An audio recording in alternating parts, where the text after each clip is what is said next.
Amis fermiers, amis fermières, bonjour, bienvenue à la ferme, bienvenue sur Cocotte TV. Aujourd'hui, je vous présente une souris qui, à mes yeux, est particulièrement intéressante parce qu'elle a un sens dans la démarche, et ça, je trouve que c'est plutôt bienvenu. Pourquoi? Elle nous provient de Gaming Gear, premier point. C'est une marque française, d'un site marchand français, possédé par un Français.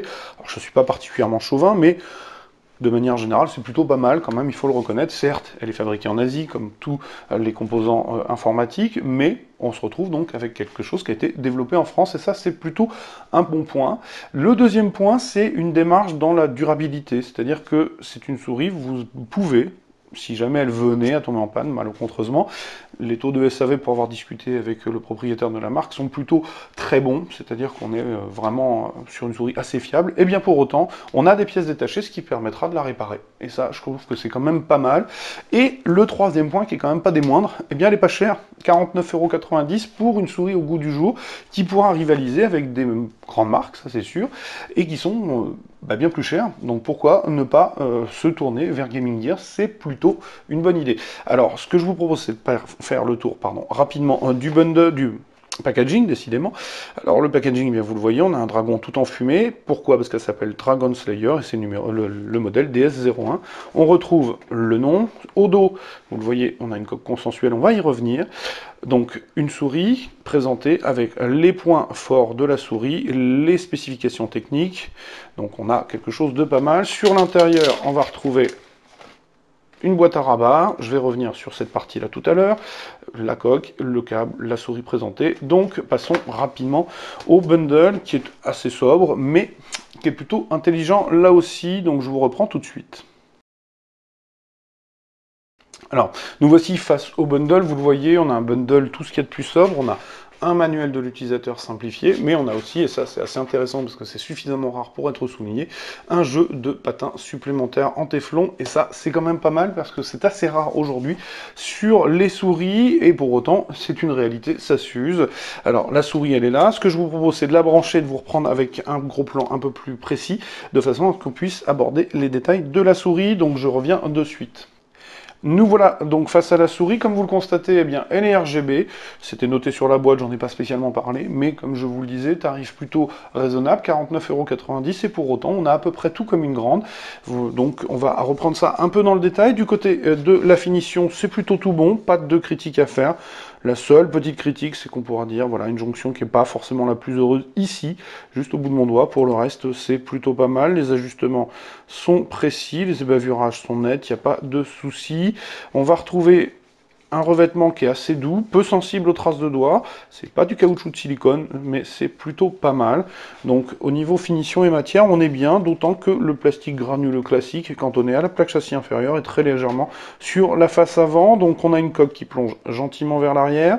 On va retrouver au centre le logo de la marque, Gaming Gear, en remontant les deux clics, avec un encart aspect laqué qui porte un bouton type aileron de requin, donc c'est un bouton qui bascule de droite et de gauche. C'est assez bien conçu. On va retrouver une molette, et là, on va retrouver une molette qui me plaît beaucoup, c'est-à-dire qu'elle est en alliage métallique. Alors, j'ai pas exactement l'alliage, ni les composants exacts. Par contre, on a donc un cœur en plexi pour le rétroéclairage, et toute la bande est en métal, donc ça donne quelque chose d'assez qualitatif au toucher, vraiment. Et on a des crans qui sont marqués sans être trop marqués, un petit peu. J'aurais mérité d'être un petit peu plus sec, mais globalement, c'est pas mal, et on a un défilement qui est agréablement freiné, c'est vraiment très bien, elle est très précise, une molette excellente. Ça me rappelle tout simplement la molette de ma G9 d'il y a un paquet d'années. Donc, du côté latéral droit, rien de particulier, vous le voyez, on a juste un évidement et un léger enflement sur l'arrière, ce qui est identique de l'autre côté, et on a deux boutons qui sont donc assez sympas. Ils sont assez souples, avec une course assez facile, pas de soucis. Du côté des clics, c'est pareil, on a un déclenchement qui est assez ferme. Alors, une fois n'est pas coutume, on n'a pas du home run, on a du Uano exactement, donc des modèles bleus. Alors pourquoi cela? Bien tout simplement parce que le propriétaire de la marque s'est posé la question de savoir trouver des switches qui sont fiables dans le temps, comme des home runs quelque part, peut-être même un petit peu plus fiables, et qui ont une réputation de solidité avérée. Alors les Uano, tout simplement, ce sont les switches qu'on retrouve essentiellement dans les souris de cybercafé chinois, donc autant vous dire que c'est plutôt utilisé massivement et que on n'a pas de retour. Donc switch Uano, c'est plutôt une bonne idée. Donc En dessous, on va retrouver les patins, donc un petit en face avant et l'un plus gros en face arrière. Le capteur, alors du point de vue technique, je vous le disais tout à l'heure, elle est tout comme une grande, c'est-à-dire qu'elle embarque un capteur PW, donc un Pixar 3360, qui propose 12 000 dpi, ce qui est quand même pas mal, avec une accélération à 50 G et 250 IPS. Et en réalité, bien comme on a quelqu'un qui est un passionné, eh bien il a testé en interne pour voir, et en réalité il monte à 300 IPS. Le pooling rate est à 1000 Hz, ça c'est assez classique. On a évidemment un petit processeur à bord pour gérer ce qui va être de l'ordre des macros et du rétroéclairage. Et je pense que j'ai à peu près fait le tour. Au niveau de la durée de vie des Switch, ils sont garantis 20 millions de clics, ce qui est plutôt pas mal. Donc on a une souris qui est assez sympa.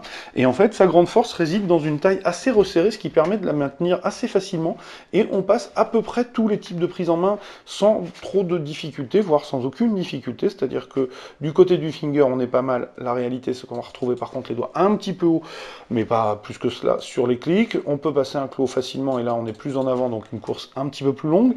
Et on peut passer un palme à l'aise parce qu'elle est assez longue mais pas très haute, donc c'est une souris qui est plutôt facile et qui mérite clairement d'être connue.